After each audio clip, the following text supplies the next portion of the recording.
तहजीब हिंद हूँ मैं, अदब का जहान हूँ। ताज़ीम कर मेरी कि मैं उर्दू ज़बान हूँ।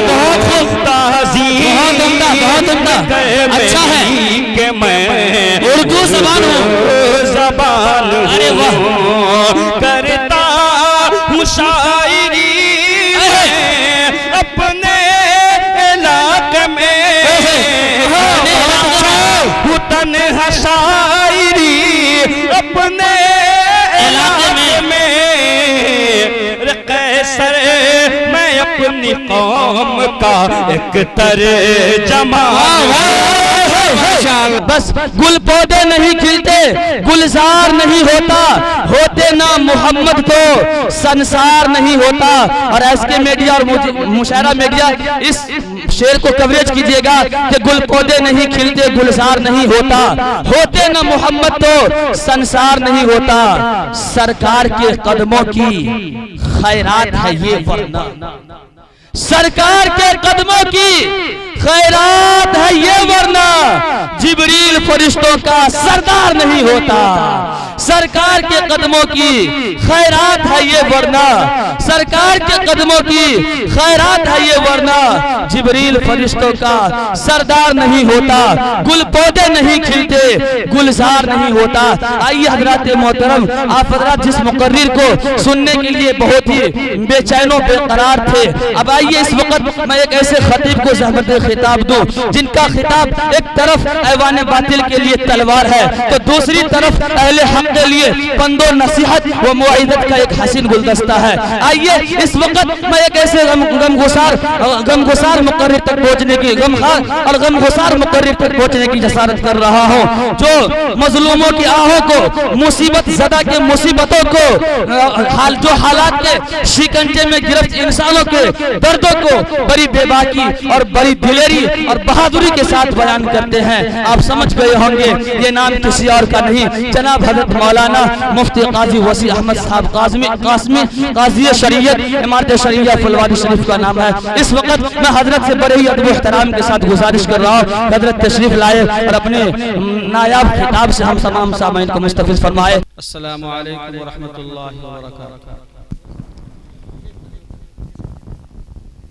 मास्टर सालिम साहब ढकी झरारा 5 बोरी समेत अल्लाह कबूल फरमाए।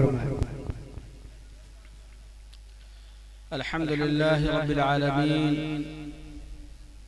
वस्सलातु वस्सलामु अला सय्यिदिल मुरसलीन व अला आलिहि व सहबिहि अजमईन, अम्मा बाद। अऊज़ु बिल्लाहि मिनश शैतानिर रजीम, बिस्मिल्लाहिर रहमानिर रहीम। कुल हल यस्तविल्लज़ीना यअलमून वल्लज़ीना ला यअलमून, सदक़ल्लाहुल अज़ीम। काबिल क़द्र हज़रात उलमाए किराम, शुअराए इज़ाम, बुजुर्गान मोहतरम, नौजवान साथियों और पर्दे में तशरीफ रखने वाली हमारी दीनी बहनों, आज का ये खूबसूरत इजलास जिसका उन्वान दस्तारबंदी और इस्लाह मुआशरा है, और ये इजलास आपकी आबादी में चलने वाले तालीमी इदारे जिसका नाम मदरसा महमूदुल उलूम है, दारुल उलूम मोहम्मदपुर मझारी, उसके बैनर तले मुनक़िद हो रहा है। हम सब उस इजलास में हाजिर हुए हैं। अल्लाह ताला हम सब के शरीक होने को कबूल फरमाए। अल्लाह ताला हम सब के लिए आज के इस शिरकत को और आज के इस जलसे में शरीक होने को कामयाबी का जरिया बनाए। बुजुर्गान मोहतरम, इस वक्त जो सूरत हाल है और जिस संगीन दौर से हम सब गुजर रहे हैं उसको बयान करने की जरूरत नहीं है। हम तो ये समझते हैं कि इस तरह का दौर हमारी आजमाइश के लिए अल्लाह ताला भेजते हैं ताकि हम अपने ईमान की इस्लाह कर सकें, अपने आमाल की इस्लाह कर सकें, हमारे दीनो ईमान की हिफाजत का जो जरिया है वो जरिया यही मदरसे हैं और दीनी मकातिब हैं। आज अगर हमारे सरों पे टोपियां हैं और हमारे चेहरों पर दाढ़ियां हैं और हमारे दिलो दिमाग में आका व मौला जनाब मोहम्मद रसूलुल्लाह सल्लल्लाहु अलैहि वसल्लम का लाया हुआ प्यारा और पाकीज़ा कलिमा तय्यबा ला इलाहा इल्लल्लाह मुहम्मदुर रसूलुल्लाह है, तो ये फैज है इन्हीं मदारिस का और ये दैन है इन्हीं दीनी मकातिब का। मुसलमानों की जिम्मेदारी है कि दीनो ईमान की हिफाजत के लिए अपने दीनी मराकिज़ को, मदारिस को, मकातिब को मुस्तहकम करें। अल्लाह के भरोसे पे छोड़ देना और ये मिजाज बना लेना कि चलो ऐसे ही काम चलेगा, कामयाब उम्मत की ये निशानी और अलामत नहीं है।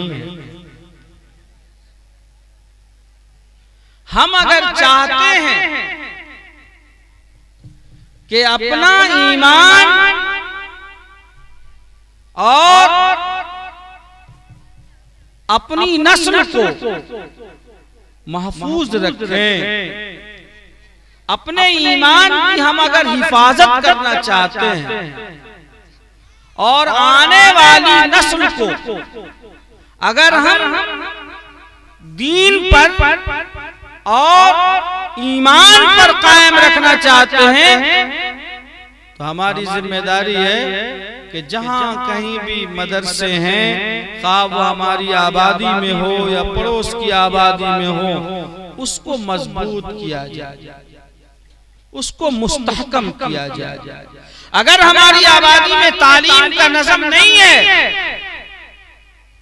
तो बहैसियते मुसलमान हम पर लाजिम है कि अपने मोहल्ले में, अपनी आबादी में और अपनी आबादी की मस्जिदों में मकातिब का निजाम कायम करें और उसको मुस्तहकम। दुश्मनों की जो चालें हैं और आदाए इस्लाम की जो कोशिशें हैं, उनकी सारी मशक़ें और सारी ट्रेनिंग इस बात पर है कि मुसलमानों से उसका दीन, उसका ईमान छीन लिया जाए, उसकी तहजीब से उसको बेदखल कर दिया जाए, उसकी वो जबान छीन ली जाए जिस जबान में उनके दीनी मालूमात का बड़ा जखीरा मौजूद है।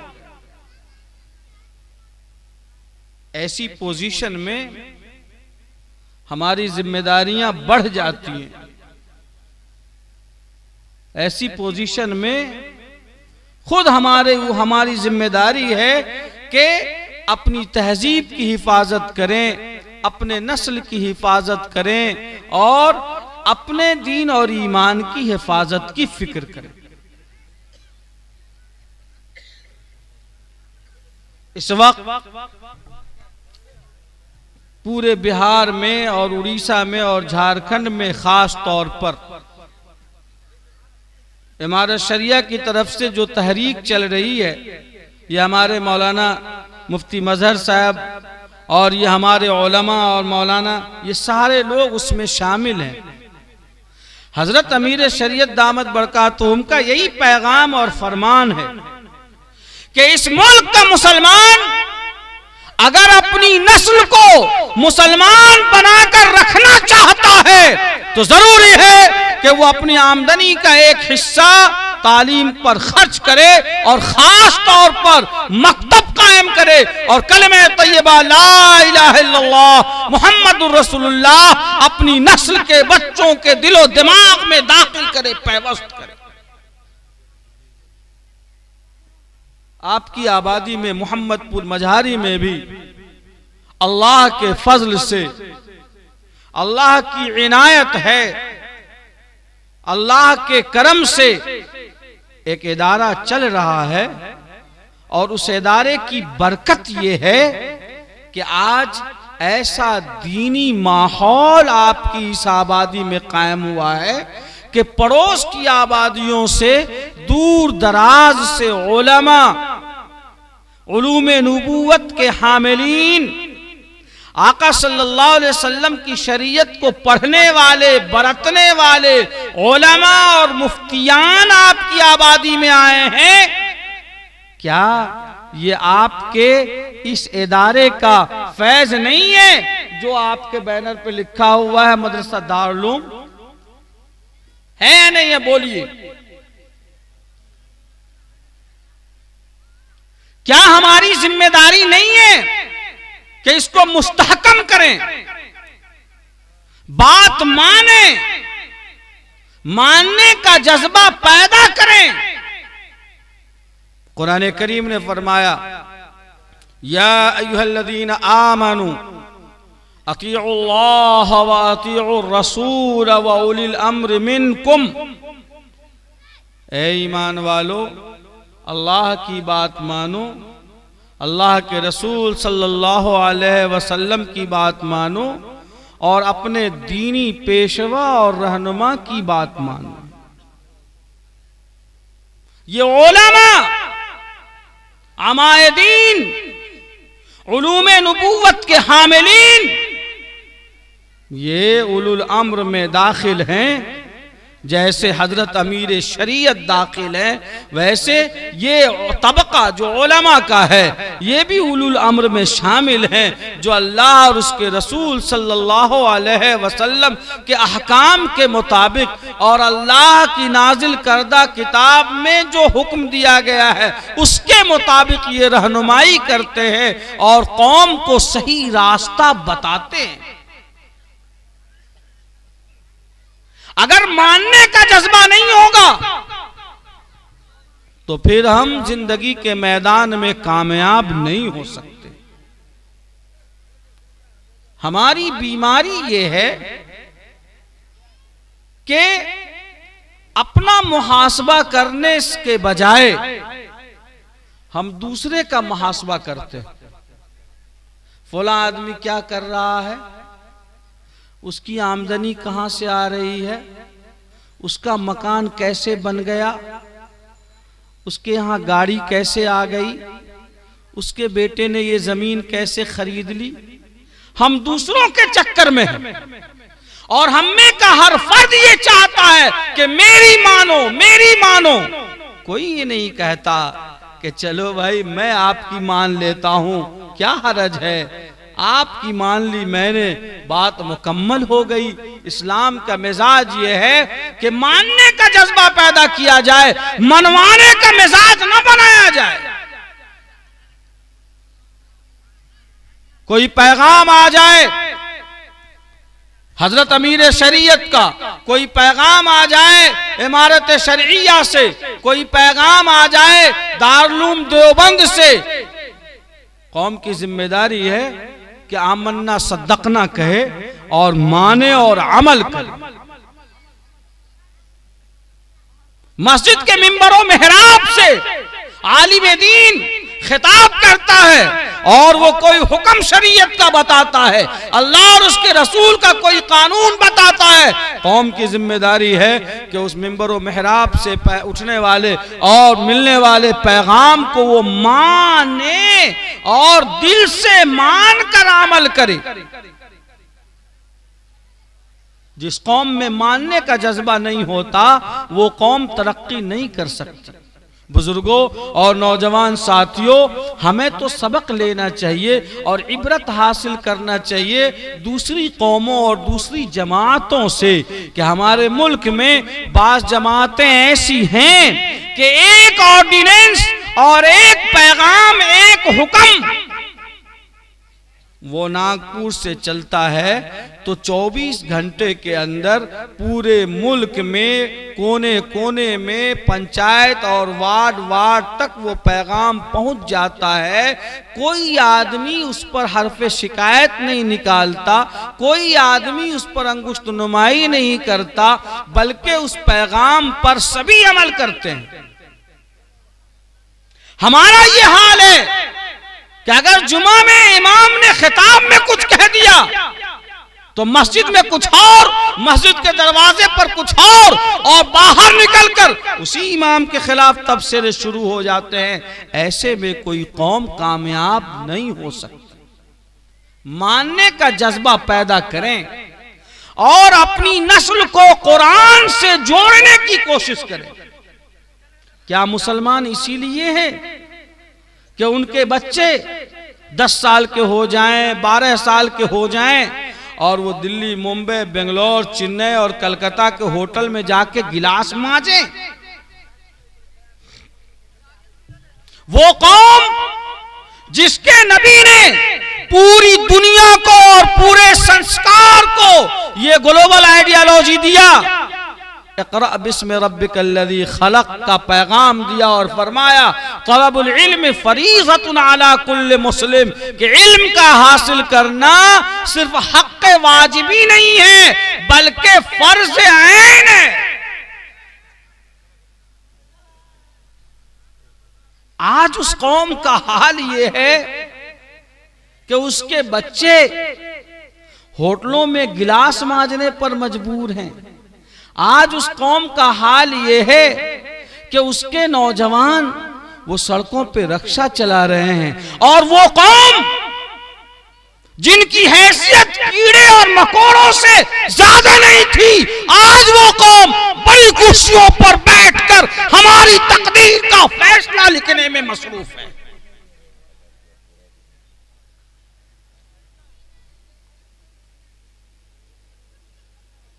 मेरे नौजवान साथियों और दोस्तों, क्या हम दुनिया में इसीलिए बर्पा किए गए हैं कि हम गुलामी की जिंदगी गुजारें? नहीं, हमें फैसला करना होगा। हमें अपनी फिक्र में, अपनी सोच में बदलाव लाना होगा। हमें अपने मिजाज को बदलना होगा, लाइफ का कुछ रूटीन चेंज करना होगा, अपनी मेंटलिटी को कुछ उस तरफ से तालीम की तरफ डाइवर्ट करना होगा और तय करना होगा कि अब हमारी नस्ल में लोग गुलामी का नहीं करेंगे बल्कि ये इंशाअल्लाह कौमों को इंसाफ दिलाएंगे और बड़ी कुर्सियों पर बैठेंगे। अब हमारा बच्चा गिलास नहीं मांजेगा, अब हमारा बच्चा रिक्शा नहीं चलाएगा, बल्कि ये बच्चा के ये भी इसके हाथ में भी कलम होगा और ये भी बड़ी कुर्सियों पर बैठेगा और न सिर्फ ये कि कौम बल्कि तमाम इंसानियत के लिए अदल और इंसाफ की राह फराहम कराएगा। अच्छा, इंसाफ के साथ बताइए, हमारे नौजवान दोस्त भी यहाँ बैठे हैं और आए हैं कि चलते हैं मोहम्मदपुर मझारी, वहाँ उलमा आएंगे, कुछ बातें सुनकर आना है जिससे जिंदगी बदले। अरे इसीलिए आए ना, किस लिए आए? या मेला में हलवा पूड़ी खरीदने आए? हमारी बहनें बड़ी तादाद में बगल के पंडाल में मौजूद हैं। मैं उनसे भी बराह रास्त मुखातिब हूं, गौर से सुने। अगर हमारे बच्चे तालीम हासिल नहीं करते तो वो दुनिया में कीड़े और मकोड़ों से भी बदतर जिंदगी गुजारेंगे। और याद रखिए, बिल्डिंग आ गई, मकान, दुकान, जायदाद, गाड़ी, सारी चीजें आ गई, तालीम नहीं आया, एजुकेशन नहीं आया, तालीम नहीं आई। सारी दौलत, गाड़ियां भी, सोफा, कोठा, लग्जरी गाड़ियां, सारी चीजें हमारे पास हैं, लेकिन तालीम नहीं है। याद रखिए, सारी चीजें चली जाएंगी, कुछ नहीं बचेगा। और अगर घर, मकान, दुकान, जमीन, गाड़ी, लग्जरी, ये सोफे, कुछ नहीं, लेकिन अगर तालीम आ गई, यकीन मानिए ये सारी चीजें खुद ब खुद चली आएंगी।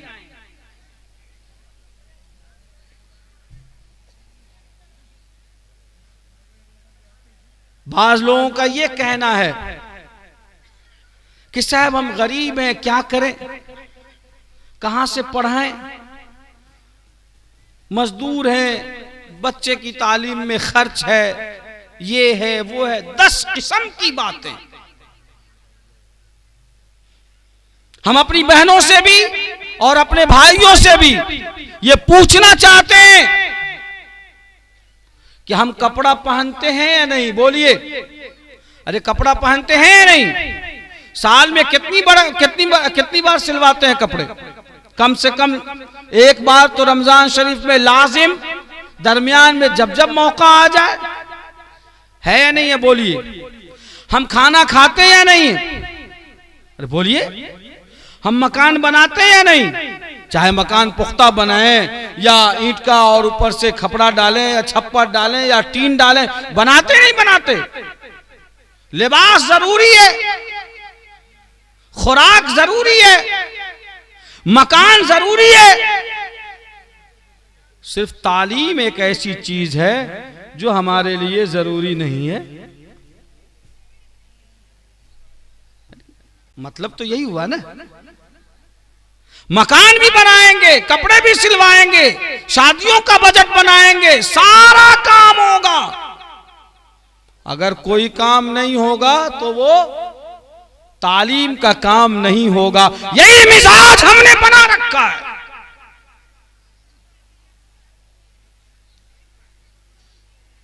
हमारी कौम इस कदर पीछे जा चुकी है और ज़हनी पस्ती में इस तरह से मुब्तला हो चुकी है कि सारी चीजों का बजट हमारे पास है, सिर्फ एजुकेशन का, शिक्षा का, तालीम का कोई बजट हमारे पास नहीं है।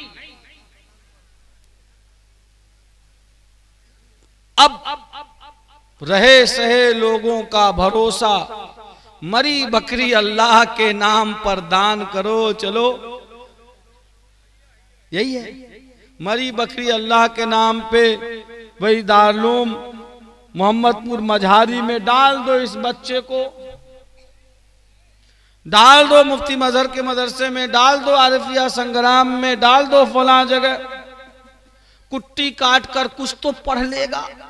अब मौलाना साहब किसी तरह से उसको दाढ़ी में हाथ डाल के अपनी जबान में उसको फुसला करके बच्चे को रखते हैं, चुचकार करके, प्यार करके उसको नूरानी कायदा और कुरान शरीफ और आमदनामा और फला फला पढ़ा के तैयार करते हैं। और फिर उलमा से मुलाकात करा करा के शौक बेदार करते हैं, तरगीब देते हैं कि बेटा तुमको दारुल जाना है, तुमको इमारत शरिया जाना है, तुमको फला करना है। तो रहे सहे इसमें पूरे कौम के बच्चों की जो तादाद है उसमें 2 से 3% 100 में 2 से 3 बच्चे ये मदरसे की तरफ चले जाते हैं। ये इन उलमा का फैज है और इनकी मेहनत है और इनकी कुर्बानियां। साफ बात है। भीख मांगकर, हाथ फैलाकर, गालियां सुनकर, डांट सुनकर, दूसरों के दरवाजे पर जिल्लत उठाकर, सिर्फ इसलिए कि कौम के बच्चों को कम से कम आका व मौला जनाब मोहम्मद रसूलुल्लाह सल्लल्लाहु अलैहि वसल्लम की शनाख्त तो करा दी जाए, अल्लाह से उसके बंदे की मुलाकात तो करा दी जाए, मारिफत तो हो जाए कि अल्लाह एक है, आका व मौला जनाब मोहम्मद रसूलुल्लाह सल्लल्लाहु अलैहि वसल्लम खातमुल मुरसलीन है।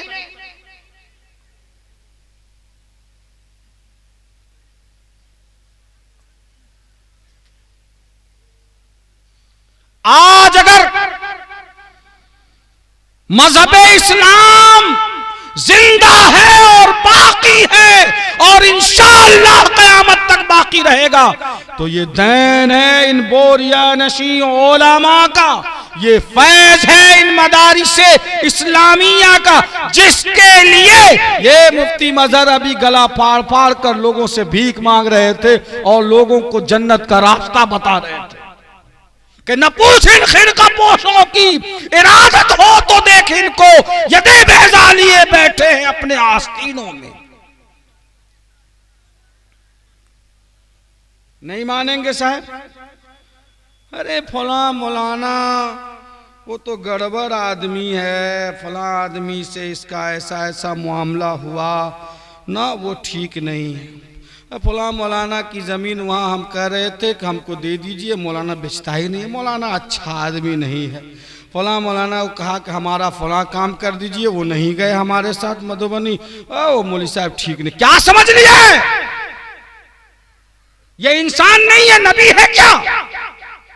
याद रखिए, इस्मत सिर्फ अंबिया की खुसूसियत है, मासूम सिर्फ अंबिया होते हैं, उसके अलावा कोई मासूम नहीं होता। इनसे भी गलतियां हो सकती हैं, उलमा से भी गलतियां हो सकती हैं, मदरसे के जिम्मेदारों से भी गलतियां हो सकती हैं, इमामों से भी गलतियां हो सकती हैं, आपसे भी होती हैं, हमसे भी हो सकती हैं। हम सब इंसान हैं, खता से और मासियत से, नकायस से, उयूब से, खामियों से और कमियों से तो सिर्फ जमात अंबिया पाक है।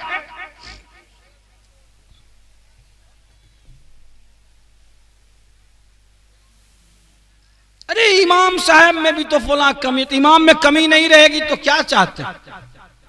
चाहते हैं कि इमाम आए सैयदना हजरत अबू बकर सिद्दीक रजी अल्लाह ताला अन्हु जैसी खुसूसियत वाला। चाहते हैं कि नहीं चाहते हैं? अरे इमाम कैसा चाहिए? हजरत अबू बकर सिद्दीक रजी अल्लाह ताला अन्हु जैसा इमाम चाहिए, हजरत सैयदना उमर फारूक रजी अल्लाह ताला अन्हु जैसा।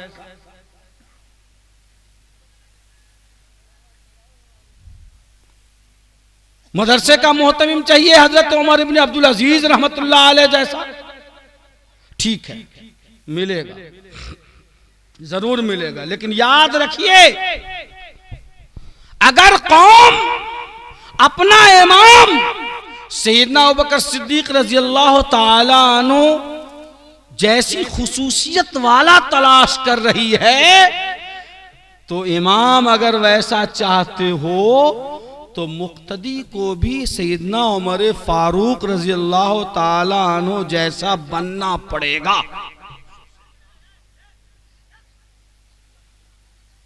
अगर इमाम सैयदना उमर फारूक रजी अल्लाह ताला अन्हु जैसा चाहते हैं, बेशक चाह अच्छी है, लेकिन मुक्तदी को भी उस्मान गनी रजी अल्लाह ताला अन्हु जैसा बनना पड़ेगा। नहीं साहब, इमाम तो चाहिए वो और मुक्तदी ये मुनाफिक आजम जो एक मस्जिद के दरवाजे से मस्जिद के मुसल्ले तक जाने में 3 बार नीयत टूटती है। याद रखिए, जैसी कौम वैसा इमाम, जैसी कौम वैसा इमाम। अब देखना यह है कि हमारे इमाम के पास कुरान का और हदीस का इल्म है, उलूमे नबूवत है, इसलिए उसका मकाम हमसे यकीनन बड़ा। मसला हल हो जाएगा, मानने का मिजाज पैदा हो जाएगा, मानने का जज्बा पैदा हो जाएगा, जहन में कोई एतराज बाकी नहीं रहेगा और काम बड़ी आसानी के साथ बढ़ता चला जाएगा। करेंगे इंशाअल्लाह। उलमा की कदर, औलिया की कदर, अल्लाह वालों की आजमत, ये ईमान का हिस्सा है और ईमान का जुज है। और यकीन जानिए, अल्लाह वालों को देखने से गुनाह झड़ते हैं। उलमा को अकीदत की नज़र से देखने से, उलमा को इसलिए देखना कि अल्लाह ने जो उलूम भेजा है आसमान से, उलूम नबूवत इनके कल्बो जिगर में है, इसलिए हम देख रहे हैं उनको और इसलिए मिल रहे हैं उनसे। अल्लाह ताला यकीनन इस जज्बे के सदक़े में गुनाहों को माफ फरमाएंगे और सिद्दीकीन, शुहदा और सालिहीन के साथ बाद मरने के हशर फरमाएंगे इंशाअल्लाह। आज के इस जलसे में सारे हजरात, जहां तक मेरी आवाज जा रही हो और जो लोग मजमे में और मजमे से बाहर खड़े बैठे हैं, ये आज़म करके जाइए कि अगर हम हफ्ते में 1 रोज गोश्त खाते हैं और महीने में 4 रोज खाते हैं, तो अगर हमने 1 दिन का कम कर दिया, 3 बार खाया और 1 दिन का हमने कम कर दिया, वो पैसा बचेगा? अरे बोलिए, बचेगा कि नहीं बचेगा? अगर हम महीने में 4 बार या 5 या 6 दिन अगर हम मछली खाते हैं तो हम 1 दिन का क्या करेंगे? कम कर देंगे। खत्म तो नहीं कर सकते, कम कर देंगे। अगर हमने अपने सालन से सिर्फ 1-2 आइटम महीने का कम कर दिया, वो हमारे बच्चे की तालीम के लिए काफी हो जाएगा इंशाअल्लाह। बोलिए, इंसाफ की बात है या नहीं है? करेंगे कम? कौन लोग करेंगे? अगर हम महीने में 4 बार गोश्त खाते हैं, 1 कम कर दीजिए। 4 दिन मछली लेते हैं 30 दिन में, और 4 ही कैसे लेते हैं तो हफ्ते में होता है 1 दिन। 2 या 3 दिन उसको कम कर दिया जाए, हमारी नस्ल की तालीम का मसला हल हो जाएगा। होगा या नहीं होगा? ईमानन बताइए। महीने के 2 गोश्त की कीमत आप जोड़ लीजिए, 300 रुपए वो हो गए। 2 अगर आपने मछली कम कर दी तो 400 रुपए वो हो गए। 700 रुपए हमारे जो बचे, हमारे खुराक के आइटम को कम कर देने से, उससे हमारा बेटा पढ़ रहा है, उससे हमारा पोता पढ़ रहा है और हमारी तालीम का मसाला हल हो रहा है। मुसलमानों का ये कहना कि हम गरीब हैं इसलिए बच्चों को नहीं पढ़ाते, ये वो गुनाह है जिसकी तलाफी बहुत मुश्किल हो जाएगी। ऐसा सोचना और ऐसा कहना ऐसा जुर्म है जिसकी सजा कौमों की मौत हुआ करती है। याद रखिए, ये मुसलमानों की बेकसी नहीं है, बेबसी नहीं है, बल्कि मुसलमानों की बेहिसी है, बेगैरती है। और इस बेगैरती और बेशर्मी और बेहयाई के सील को तोड़ना होगा और अपनी नस्ल की तालीम के लिए फैसला लेकर उठना होगा। आज के जलसे का सबसे आला पैगाम यह है कि इस मजमे का एक एक साहिब ईमान हमारा भाई और एक एक बहन ये तय कर ले कि हम हर महीने अपनी कमाई का और आमदनी का एक हिस्सा अपने घर के बच्चों के लिए और दूसरे बच्चों के लिए फिक्स कर देंगे। इंशाअल्लाह हमारी तरक्की को कोई नहीं रोक सकेगा। अल्लाह हमारी नस्ल को तरक्की के ऊंचली सफ में और अगली सीढ़ी पर जरूर पहुंचाएंगे इंशाअल्लाह। तो तय करते हैं सब लोग, कौन लोग करेंगे ऐसा? ईमानदारी के साथ बोलना। अल्लाह जज़ाए खैर दे ये काम करने का। दीजिए, खर्च कीजिए, कौम को संवारिए, कौम को बनाइए और याद रखिए मेरिट को कोई नहीं दबा सकता। हमारे यहां मुफ्तियान बताते हैं कि नाबालिग बच्चों से काम करवाना और उसकी कमाई खाना और नाबालिग बच्चों की आमदनी खाना ये शरअन जायज नहीं है।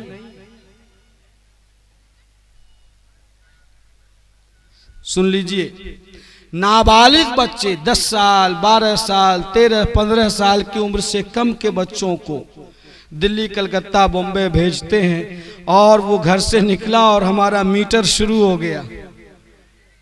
नाबालिग बच्चों से काम करवाना और उसकी कमाई खाना जायज नहीं है।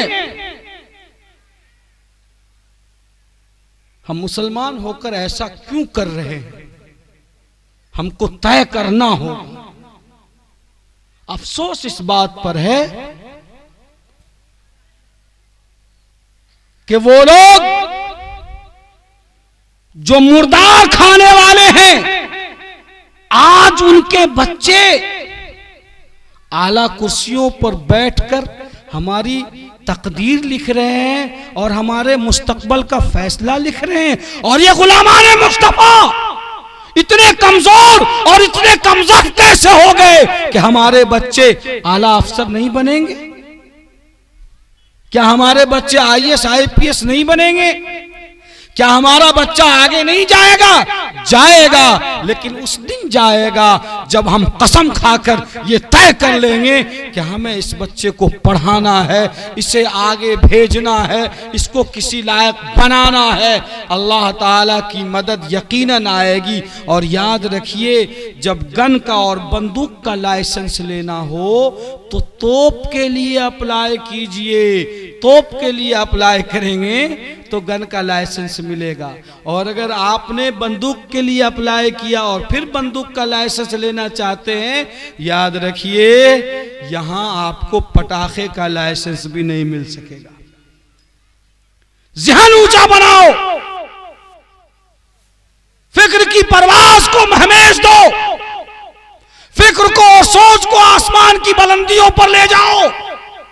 अपनी सोच की इंतहा मदरसा बोर्ड की नौकरी और आंगनबाड़ी की नौकरी और टीचर की नौकरी तक महदूद मत रखो। सितारों से आगे जहां और भी हैं, अभी इश्क के इम्तिहान और भी हैं। आगे सोचो और तय करो कि ये बच्चा जो हमारा मैट्रिक में है, इसको DM बनाना है, इसको SP बनाना है, इसको IIT का इंजीनियर बनाना है, इसको डॉक्टर बनाना है, इसको साइंटिस्ट बनाना है। अगर ये फिक्र होगी, ये सोच होगी, तो नहीं DM बन सकेगा तो इंशाअल्लाह दारोगा तो जरूर बन जाएगा, नहीं कलेक्टर बनेगा तो BDO और CO तो जरूर बन जाएगा। और आप देखेंगे कि उसका फर्क गांव पर और नस्लों पर और खानदान पर और इलाके पर कैसे पड़ता है। यही वो पैगाम है जो आज के इजलास से आप तक पहुंचाया जा रहा है। और सबकी जिम्मेदारी है कि इसको ईमानदारी के साथ अपने दिलों में जगह दें और अमल करने की पूरी कोशिश करें। मदरसों की मदद करें, मकातिब को कायम करें, बच्चों को स्कूलों में भेजवाएं। इंशाअल्लाह इस मुल्क में हमारे साथ कोई नाइंसाफी की जुर्रत नहीं कर सकेगा। और जब तक हम इल्म से दूर रहेंगे, हमारे बच्चे जहालत के दलदल में रहेंगे, कोई चाह करके भी हमें तरक्की की राह पर नहीं डाल सकता।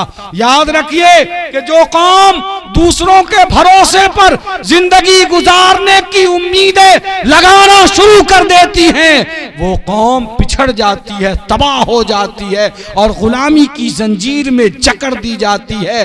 रिजर्वेशन और ये भीख और ये टुकड़े, ये किसी कौम के मुकद्दर का हल नहीं हो सकता और किसी कौम के मसले का हल नहीं हो सकता। ये टुकड़े और एक वक्त का खाना, एक वक्त की भूख तो मिटा सकता है, लेकिन हमारे फक्र का इलाज नहीं हो सकता।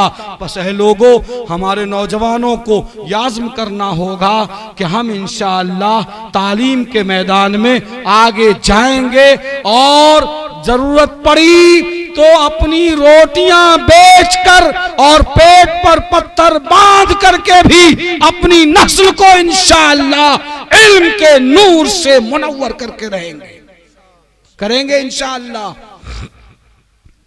ये हमारी पहली बात हुई। दूसरी बात हम ये कहना चाहते कि अगर हमारी बहनें और हमारी खवातीन, ये औरतें, माएँ और बहनें जो आई हुई हैं, अगर ये तय कर लें कि हमें अपने बच्चों को और बच्चियों को, बेटियों को और बेटों को पढ़ाना है, बाप न भी चाहे तो इंशाअल्लाह वो बेटा और बेटी जरूर पढ़ेगी। मानते हैं या नहीं मानते हैं? हमारे दियार में लोग मजदूर पेशा हैं और वो वतन से दूर रहते हैं।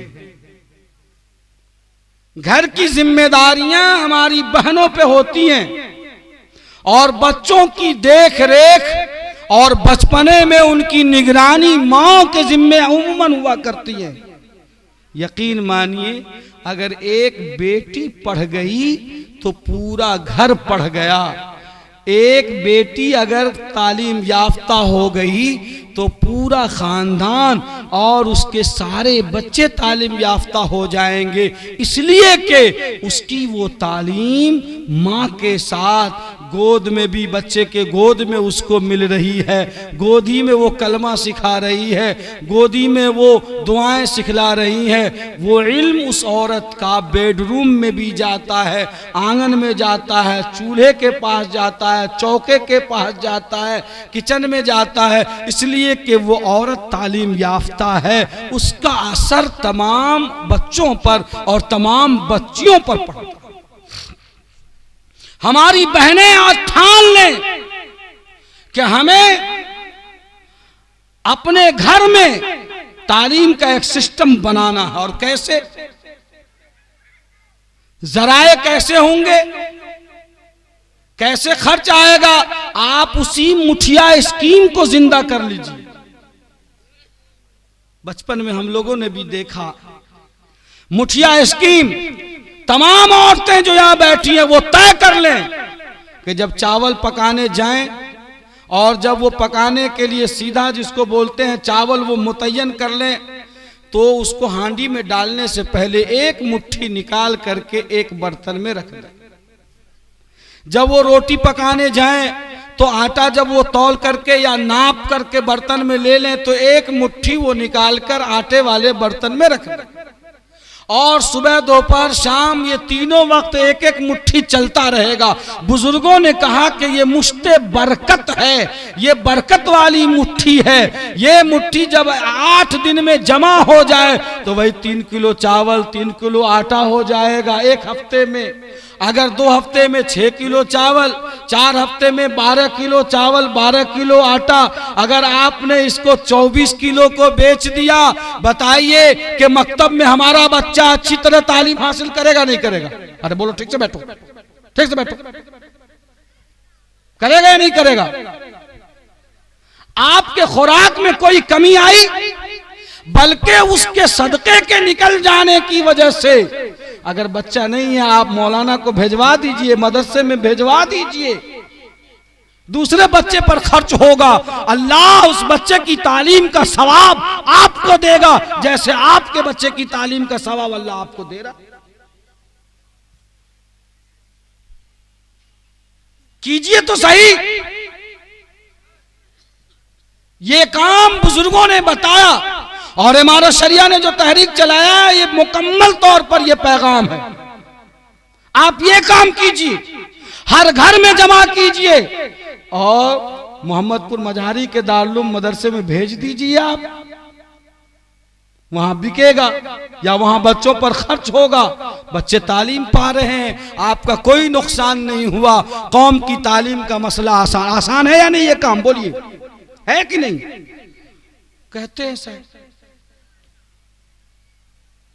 हजरत क्या करें, गेहूं का फसल तो बहुत अच्छा है, लेकिन जब कुतराए का वक्त आता है तो सब जो है भूसा हो जाता, दरता ही नहीं,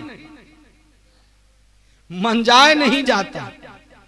इतना अच्छा गेहूं था, 3-3 बार पानी, 3-3 बार खाद, और सब भूसा होगा भूसा।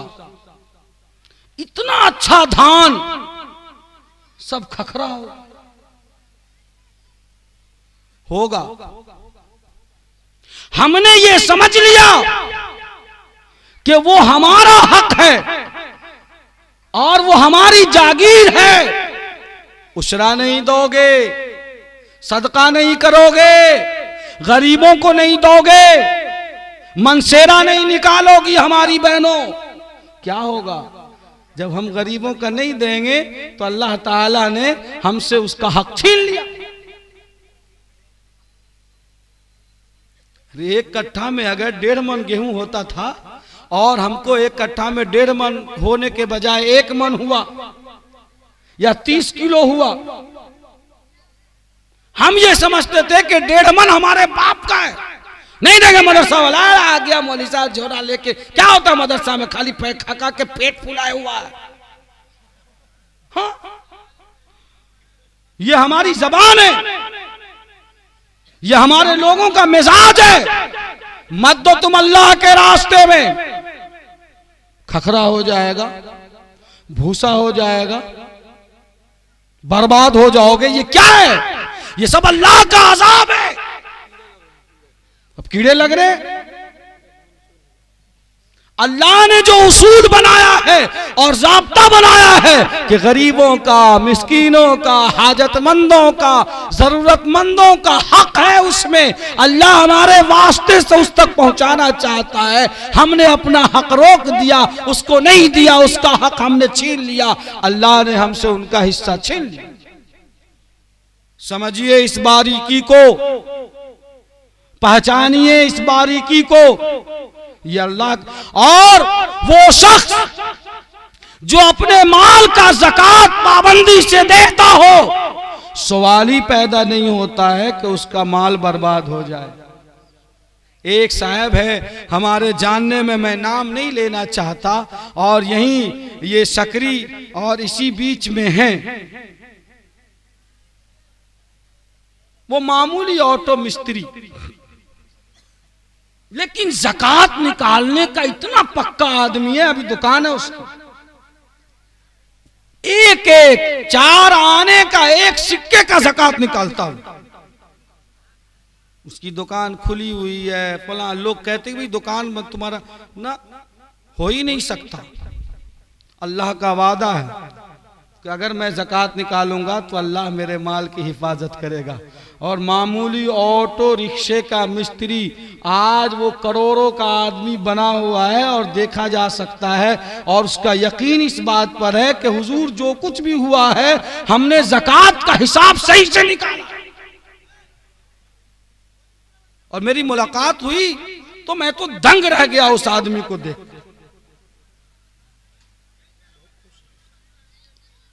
इसलिए माल खर्च करने का, इन्फाक फी सबीलिल्लाह, ये मिजाज बनाइए। मरी बकरी अल्लाह के नाम पर देने का मिजाज खत्म होना चाहिए। तालीम के लिए अपनी कमाई लगाने का मिजाज बने। हमारी बहनें, आज से जाने के बाद कल से ही आप अपने घरों में मुठिया स्कीम शुरू कर दीजिए, जमा कीजिए, और आप अपने मोहल्ले के मस्जिद में जो मकतब कायम हो, अगर कायम है तो वहां भेजवाइए।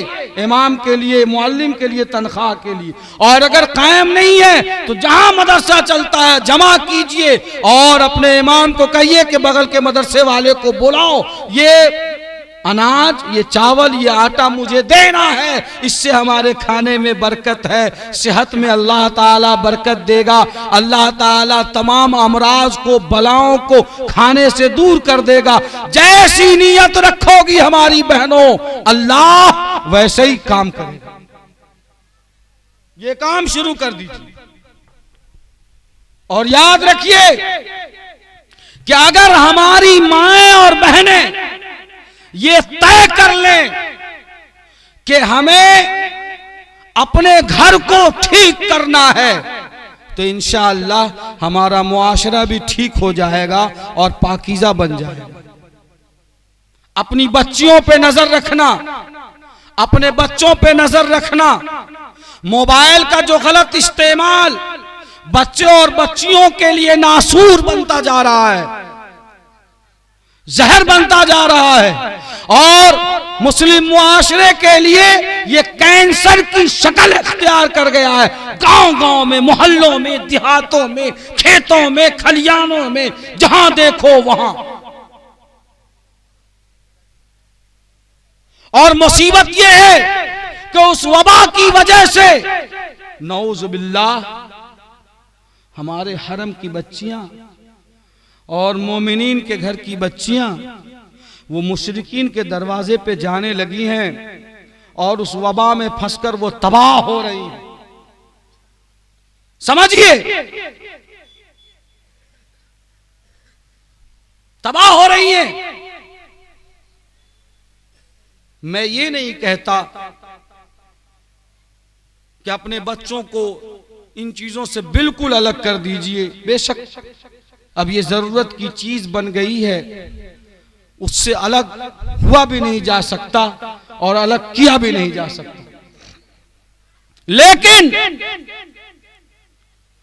एक बाप की, एक मां की, एक बहन की, खाला की, नानी की, दादी की जो जिम्मेदारियां हैं अपनी नवासी, अपनी बेटी, अपनी भतीजी, अपनी भांजी के तई, उस जिम्मेदारी को तो हमको अदा करना चाहिए। घर की बच्चियां वो घंटों फोन पे बात कर रही हैं, मां भी देख रही हैं, भाभी भी देख रही हैं। क्या उनकी जिम्मेदारी नहीं है कि वो अपनी बच्ची से पूछें कि कहां बात कर रही हो, किससे बात कर रही हो, लाओ मुझे मोबाइल दिखलाओ। 15 साल, 17 साल, 18 साल, 20 साल का लड़का वो घंटों मोबाइल पे लगा हुआ है। बाप, भाई, रिश्तेदार, गांव के जिम्मेदार क्या उससे ये नहीं पूछ सकते भाई यहां बैठ के तुम कहां किससे बात कर रहे हो, तुम घंटों मोबाइल पे लगे हुए कहां हो, कौन सी कंपनी डील कर रहे हो भाई, क्या कर रहे हो तुम, ये नहीं पूछ सकते हम। याद रखिए, आका व मौला जनाब मोहम्मद रसूलुल्लाह सल्लल्लाहु अलैहि वसल्लम ने फरमाया, अला कुल्लुकुम राइन व कुल्लुकुम मसऊलुन अन रइयतिही, तुम में का हर शख्स जिम्मेदार है और उससे उसकी जिम्मेदारी के बारे में सवाल किया जाएगा। बाप से बेटे के बारे में, माँ से बेटी के बारे में, सब एक दूसरे से दो जो जिससे अटैच हैं उनसे पूछा जाएगा और सवाल किया जाएगा। माँ की जिम्मेदारी है कि बच्चों पर सख्त नजर रखे, बच्चों पर सख्त नजर रखे। ऐ लोगों, अपने बच्चों को सोने का नवाला खिलाओ लेकिन चीते की नजर रखो, तब जाकर इस जहर आलूद मुआशरे और जहर आलूद जो समाज बनता जा रहा है हम अपने बच्चों को महफूज रख सकेंगे। बेहयाइयों और बुराइयों, नंगापन और उरियानियत और बेशर्मी का जो तूफान चल रहा है उसमें हमारे घर भी महफूज नहीं है। कुरान मुकद्दस ने फरमाया, या निसा अन्नबी लस्तुन्न का हदिम मिनन निसा इन इत्तक़ैतुन्न फला तख़ज़अन बिलक़ौल फ़यत्मअ अल्लज़ी फ़ी क़ल्बिही मरज़। कि नबी की औरतों, तुम आम औरतों की तरह नहीं हो। नबी की औरतों से मुराद उम्महातुल मोमिनीन जो हमारी माएँ हैं, उनके वास्ते से दुनिया की तमाम माँ और बहनों को खिताब किया गया और उनको ये पैगाम दिया गया और बताया गया कि ए औरतों, तुम आम औरतों की तरह नहीं हो। तुम नाचने वाली, गाने वाली, तमाशा करने वाली, नंगापन और फहाशी इख्तियार करने वाली औरतों की तरह नहीं हो। तुम मोमिना हो, तुम साहिब ईमान की बेटी हो, तुम मोमिन की बहन हो, तुम मोमिन की बीवी हो, मोमिन की माँ हो, तुम काफिर और मुशरिक की बेटी नहीं हो। तुम याद रखो कि तुम्हारी जिंदगी के लिए आइडियल सीधा हजरत फातिमा ज़हरा है, तुम्हारी जिंदगी के लिए आइडियल माँ आयशा सिद्दीका है, तुम्हारी जिंदगी के लिए नमूना उम्महातुल मोमिनीन है, तुम्हारी जिंदगी के लिए नाचने वाली, थिरकने वाली, डांस करने वाली, चहकने वाली, मटकने वाली, बेहया, फाहिशा, फाजरा, काफिरा तुम्हारी जिंदगी का नमूना नहीं। लस्तुन्न का हदिम मिनन निसा, तुम आम औरतों की तरह नहीं हो, यहूदिया, नसरानिया, मुशरिका औरतों की तरह नहीं हो। इन्हें तक़ैतुन्न, सुनो, तुम चाहती हो कि इज्जत वाली जिंदगी गुजारो, तुम चाहती हो कि तकवा वाली जिंदगी गुजारो, अगर तुम चाहती हो अल्लाह से करीब हो जाओ, अगर तुम चाहती हो पाकीज़ा जिंदगी गुजारना, तो देखो अजनबी मर्दों से, अजनबी मर्दों के सामने होना तो नऊज़ बिल्लाह, अल्लाह तौबा, अल्लाह की पनाह, अरे ये तो बहुत बड़ी बात है। अगर तुम पाकीज़ा जिंदगी गुजारना चाहती हो तो किसी अजनबी आदमी से बात करने में भी अपनी नजाकत मत दिखलाओ। अजीब बात कुरान ने कही कि अगर दरवाजा बंद है, गौर से देखिए आप लोग, मैं आज तकरीर नहीं कर रहा हूं, मैं आपको समझा रहा हूं। दरवाजा मकान का गेट कब बंद है, ठीक है, एक आदमी आके दस्तक देता, भाई फला साहब हैं, अब अंदर आप नहीं हैं, घर में औरतें हैं, औरतों को दस्तक देने वाले के दस्तक का जवाब कैसे देना है कुरान ने ये भी बताया।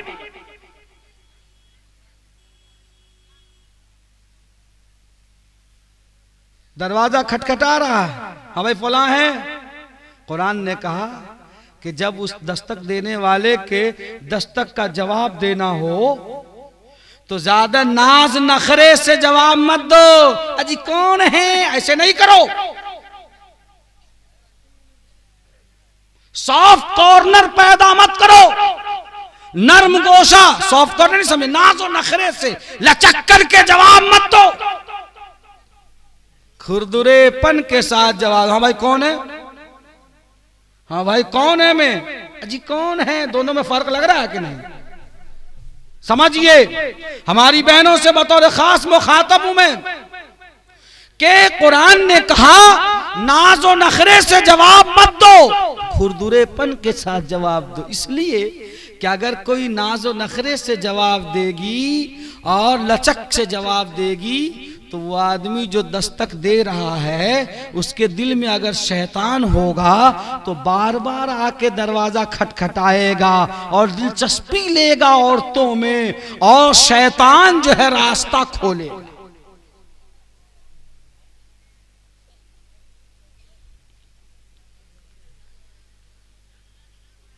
ये मोबाइल, ये टेलीफोन, कुछ बदतमीज औबाश किस्म के शरपसंद लड़के और लड़कियां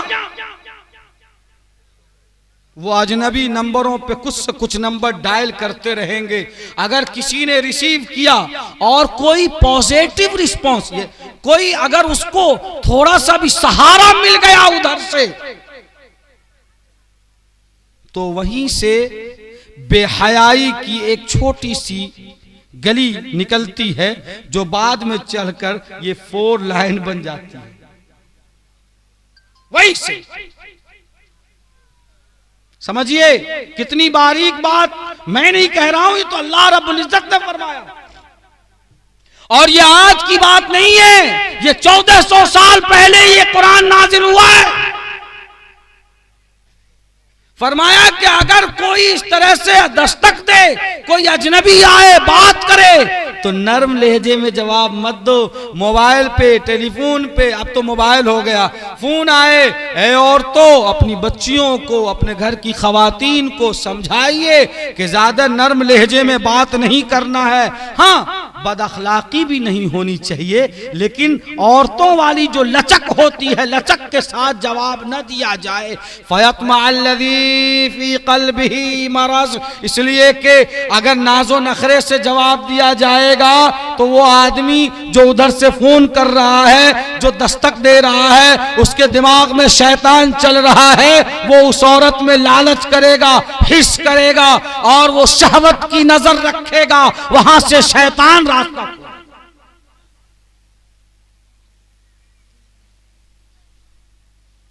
बस हम अपनी बहनों से कहेंगे कि अपनी बच्चियों पर नजर रखिए, उसकी तरबियत का ख्याल रखिए, उनको बताइए कि जब वो बाजार जाएं, जब घरों से निकलें, जब होशियार हो जाएं तो हिजाब के साथ निकलें, पर्दे के साथ निकलें, दुपट्टे के साथ निकलें, वो घूंघट करके निकलें। इसलिए कि ये घूंघट, ये दुपट्टा, ये हिजाब, ये नकाब, ये कोई मामूली चीज नहीं है, ये हमारी बहनों की इज्जत और आबरू की हिफाजत का रखवाला है और दरबान है जो उसकी इज्जत की हिफाजत करता है।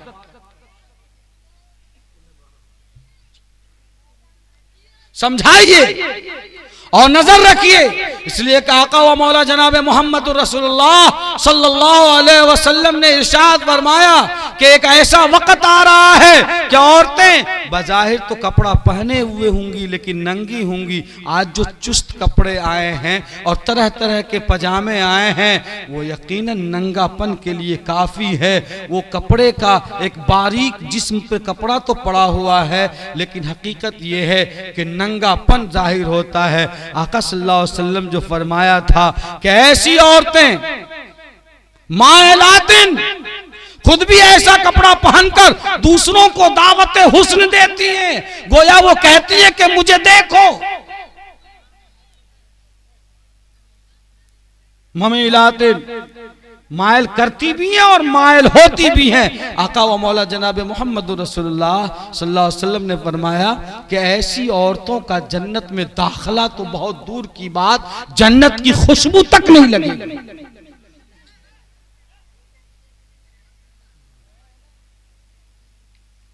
इसलिए हम अपने बहनों से कहेंगे कि पर्दे का खास ख्याल। हमारे यहाँ जो एक रिवायती कपड़ा चला हुआ है, पेट खुला हुआ, पीठ खुला हुआ, ये खुला हुआ, वो, अरे कुरान ने तो यहां तक कहा है कि बजने वाला जेवर जो पहनकर औरतें चले तो झनझन बजे, वो भी पहनना ना जाए। वला यज़रिबन बिअरजुलिहिन्ना, चले तो पांव को झंझन करती ना चले, इसलिए कि कोई अजनबी देखेगा तो उधर मुड़ मुड़ के देखेगा कि क्या है। इस्लाम ने तो इतनी बात कही और कुरान मुकद्दस ने ये बात कही है, ये तो अल्लाह ने डायरेक्ट फरमाया। इसलिए लिबास का और पर्दे का पूरा एहतमाम और ये नसीहत अपने दुपट्टे से, अपने ओढ़नी के पल्लू से बांध कर जाओ, अपने आंचल से बांध कर जाओ। आज के इस जलसे से याद रखो कि ये हिजाब, ये नकाब, ये घूंघट, ये ओढ़नी, ये दुपट्टा अल्लाह के रसूल सल्लल्लाहु अलैहि वसल्लम ने पूरी दुनिया की माँ और बेटियों के सरों पे तान दिया और फरमाया कि हमारी बेटियों, ये आम कपड़े का टुकड़ा नहीं है, ये फातिमतुज़ ज़हरा की चादर है जो तुम्हारी इज्जत और इफ़्फ़त की हिफाजत के लिए काफी है। जिस दिन तुमने इस कपड़े को बोझ समझ लिया, और अपने लिए बोझ समझकर इस दुपट्टे को और हिजाब को अलग डाल दिया, उस दिन तुम्हारी इज्जत की हिफाजत की कोई जमानत नहीं दी जाएगी। ये इस्लाम का मिजाज है और यही शरीयत का हुक्म है। इस पैगाम को अपने घरों में बहनें ले जाएं और अपनी बच्चियों पर इसी अंदाज की तरबियत अपनी बच्चियों को दें, ताकि हमारी नस्ल, अगर हमारी बेटियां घरों में ठीक हो जाएं तो हमारे बच्चे सब ठीक हो जाएंगे और हमारी नस्ल जो है दीन और ईमान पर कायम रहेंगी। अगर उसकी माँ बच्चे को बचपने में कलमे तैयबा ला इलाहा इल्लल्लाह सिखा देती हैं तो बकिया जिंदगी आसान हो जाएगी। लेकिन अगर माँ उसके बचपने में ये गाली वो गाली, घास चोरी, गेहूं चोरी, मकई का भुट्टा चुराना सिखाएगी तो वो बच्चा कभी भी ठीक नहीं होगा। इसलिए कि उसके जहन के सादे कागज पर आपने कलेमा नहीं छपवाया, आपने मकई का भुट्टा चोरी करवाया है, वही मिजाज बन गया। याद रखिए। आखिर में मैं ये कहूंगा कि आका व मौला जनाब मोहम्मद रसूलुल्लाह दो तीन हदीस शरीफ का तर्जमा करके अपनी बात खत्म करता हूं। हुजूर सल्लल्लाहु अलैहि वसल्लम ने इरशाद फरमाया औरतों को खिताब करते हुए, अय्युमा इमरातिन मातत व ज़ौजुहा राज़िन अनहा दखलतिल जन्नह, कि जिस औरत की मौत इस हाल में आवे कि उसका शौहर उससे खुश था, वो शौहर की फरमाबरदारी करती थी, शौहर को गालम गुलूज नहीं करती थी, ये नहीं कि बात बात में आओ मर्दावा तो देखे छिए तोरा केना करे छ, तोहर बाप का मजाल छोटे एक तलाक देख हमरा, तो इस तरह से जो औरत नहीं करेगी और उसका शौहर उससे राजी हो तो वो औरत जन्नत में जाएगी। ये औरतें अपने लिए तय कर लें। इसी तरह से रसूलुल्लाह सल्लल्लाहु अलैहि वसल्लम ने मर्दों को खिताब करते हुए फरमाया कि मर्दों, अपनी बीवियों को हाथ पोंछने का रूमाल मत समझो, अपनी बीवियों को पाँव की जूतियां मत समझो, अपनी बीवियों को अपना गुलाम मत समझो, अपने आप को आका मत समझो। याद रखो कि तुम में का सबसे अच्छा आदमी वो है जिसका बर्ताव अपनी फैमिली के साथ अच्छा हो। खैरुकुम li अहली व अना खैरुकुम li अहली, और मैं सबसे अच्छा हूँ इसलिए कि मेरा बर्ताव फैमिली के साथ सबसे अच्छा है। हमारे समाज में मर्द ये समझता है कि मैं शौहर हूँ तो हमको तो मारने का परमिशन मिला हुआ है, शौहर है तो मारेंगे नहीं, शौहर है तो गाली नहीं देंगे, गाली देना हराम, बीवी को मारना हराम, इस तरह से मारना कि उसको चोट लग जाए, निशान आ जाए, चेहरे पे मारना तो हर हाल में हराम है। आका सल्लल्लाहु अलैहि वसल्लम से ने फरमाया कि सुनो, अपनी बीवियों को माफ करने का मिजाज बनाओ। एक सहाबी तशरीफ लाए और फरमाने लगे, या रसूल अल्लाह, हम अपनी बीवी को कितनी बार माफ करें? दिन और रात में एक बार, दो बार, तीन बार, जब आइए तब वो बकबक करती है, क्या करें? कुर्बान जाइए मोहसिन इंसानियत सल्लल्लाहु अलैहि वसल्लम पर। आपने फरमाया कि अगर दिन और रात में तुम्हारी बीवी एक दो तीन नहीं 100 बार भी गलती करे तो माफ करने का मिजाज बनाओ। देखिए, एक तरफ शौहरों को माफ करने की ताकीद हो रही है और दूसरी तरफ बीवियों को कहा जा रहा है कि तुम्हारी मौत हो रही हो, तुम्हारा शौहर अगर तुमसे खुश है तो तुम जन्नत में दाखिल हो जाओगी। जो औरत अपने शौहर को हमेशा खुश रखना चाहेगी और जो शौहर अपनी बीवी को हमेशा माफ करने के लिए बैठा रहेगा, उस घर में कभी इख्तिलाफ होगा? बोलिए इंसाफ के साथ, वो घर जन्नत निशान बनेगा नहीं बनेगा? वो घर, उस घर में बरकत होगी या नहीं होगी? उस घर में रहमत होगी या नहीं होगी? बस हमारे भाइयों, आप अपने इस पैगाम को ले जाइए और हमारी बहनें वो अपने उस पैगाम को ले जाएं। इंशाअल्लाह हमारा घर भी ठीक रहेगा, हमारा मुआशरा भी ठीक रहेगा। लेकिन लाजमी तौर पर हम अपनी बच्चों की तरबियत पर नजर रखेंगे और तालीम पर इंशाअल्लाह जो बात कही गई है खर्च करेंगे नहीं करेंगे इंशाअल्लाह। एक दफा और आप मुफ्ती मदर साहब को हाथ उठाकर दिखला दीजिए कि इंशाअल्लाह हम लोग तालीम पर खर्च करेंगे इंशाअल्लाह। मुठिया स्कीम को जिंदा करेंगे इंशाअल्लाह। अल्लाह ताला आप सबको कबूल फरमाए, अल्लाह इस जलसे को कबूल फरमाए, अल्लाह इसके मुंतज़िमीन, मुआविनीन, मुखलिसीन, मुहिब्बीन सबको कबूल फरमाए। रब्बना तक़ब्बल मिन्ना इन्नका अंतस समीउल अलीम व तुब अलैना इन्नका अंतत तव्वाबुर रहीम।